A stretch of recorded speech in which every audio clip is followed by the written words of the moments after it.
11:20.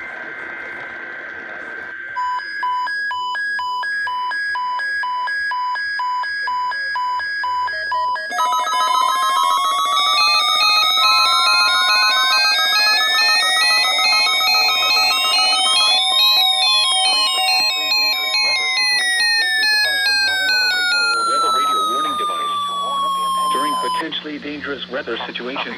Specially built weather radios will be automatically activated to warn of the impending hazards.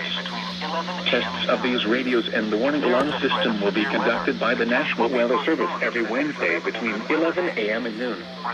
If there is a threat of severe weather, the test will be postponed to the next available good weather day. Reception of this broadcast and the warning alarm will vary at any given location. This variability, normally more noticeable at greater distances from the transmitter, will occur even though you are using a good quality receiver in perfect working order. To provide the most consistent warning service possible, the warning alarm will only be activated for warnings in selected watches affecting the listening area. 10 a.m. observations. At Fredericksburg, sunny skies. The temperature was 56 degrees. Side note, they tested at 11:10 when Surrey is supposed to test. Nice.